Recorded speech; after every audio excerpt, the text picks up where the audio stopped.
water, 2 months out of the 6, and on sewer, 1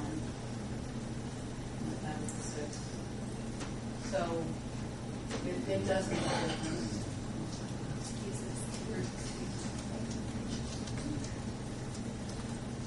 Another one of my things that I think is important as well is because with the last ordinance, what year was it, when we started the new connection fees in and have them 6 and 7, I believe, with the new connection fees and everything, those monies were intended to be put away for new connection services or land improvements or whatever, and those have been in the general fund. One of them fell back there. I owe, like, from $2,440, $244,000 to be taken from sewer general and put it into a depreciation type fund for that money to earmark it for future needs. That's what that fund was intended for. On the water side, it's $237,000, and I have not transferred those because of keeping the general fund where it's supposed to. So these are claims that someday need to be moved into that fund. You're down about 40% overall. Yeah, we're not transferring.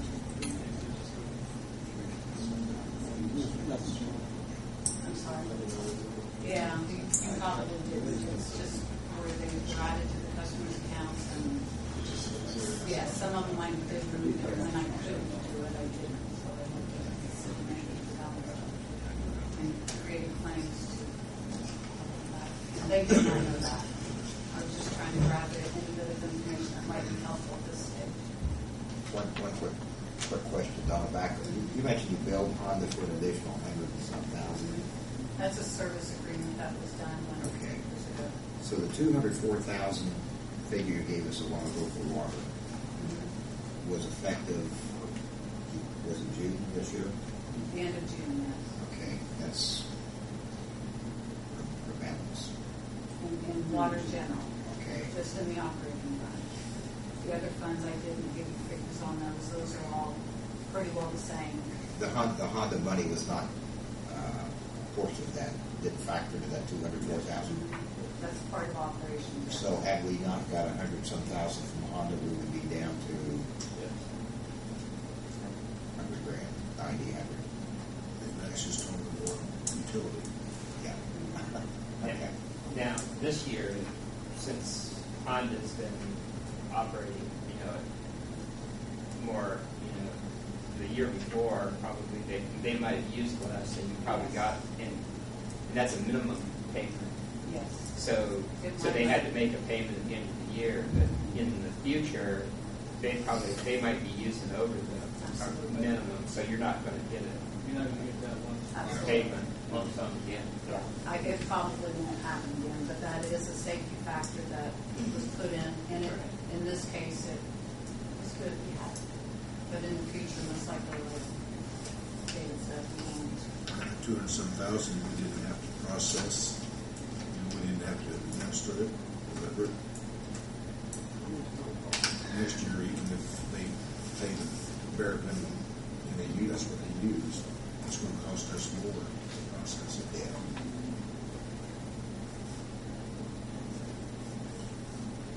One thing to remember too is that the rates we're proposing, we have two adjustments that, in addition to the increases, one that he mentioned on the water is that we're proposing that the bottom bracket rate for the big users go up a little bit more than everyone else's rates due to the fact right now that based upon our analysis, you're selling below what your base cost of water is.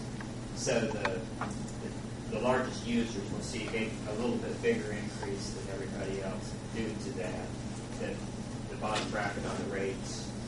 Your rates, the more water you use on the water, the Less costly it is.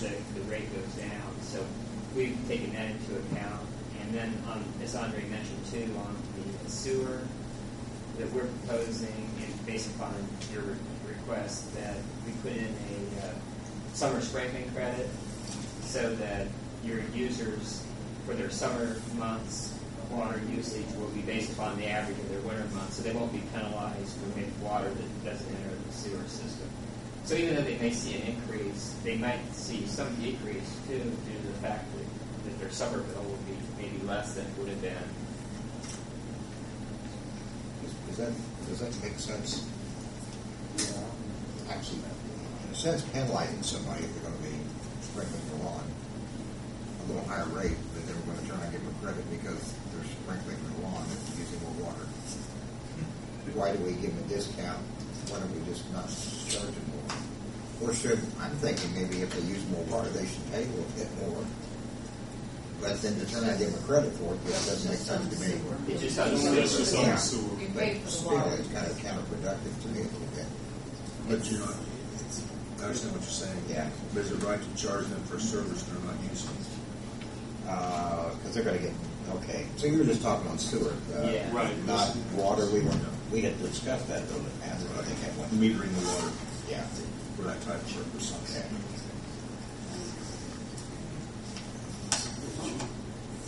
And as Dave mentioned, that bottom block phase-in increase, that would be any user that would use over 30,000 cubic feet in a month. And that would, be those larger users that would be affected by that.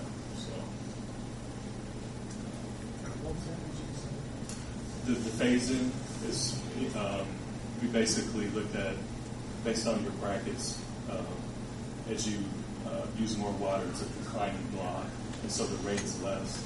And so based on the base cost of service analysis we did, we figured that it should be at a certain rate, and based on that rate, cutoff was around 30,000 cubic feet. Anything above that, you were selling it below What it costs us. what it should be. The base cost. Yeah. The base cost to process the water. So we're proposing to phase that in. It's back on.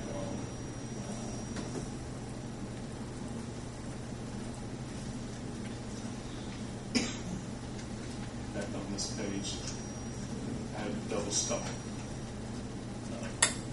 And there's only a handful of customers. Don would know they are Honda, Delta, Rural Water. The water users, when you talk about the one tier. So we have what, 5 tiers? The more you use, the less it costs. Yeah. And it gets to the point that we're selling for less than it costs us.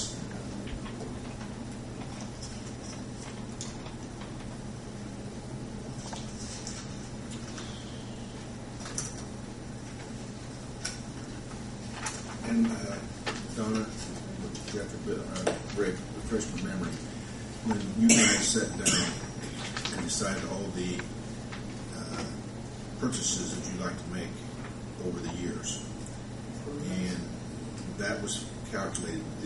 Before we did the final calculations, did you come back and review that and amend it somewhat, reduce some of the things that was in there? And probably what you will want to do with the boards, Jeff with Board Works and Rick with the Water Board, is go back and review them with your Water Board members for explanations and approval, if you will, before we finalize something here. I don't know that my water board, have you guys seen your capital improvement plan? They have, but they need to. We just did that for the financial analysis, I believe. But I think they should know what you intend on investing in and what their opinions is on investments, proposed investments. Now, the initial one we have is included in the report we prepared. Now, you may have adjusted it some. They did make adjustments, and it's not reflected in this presentation. So, I mean, I believe Board Works would like to know what Jeff's investments he will be making in the next 5 years, what he proposes.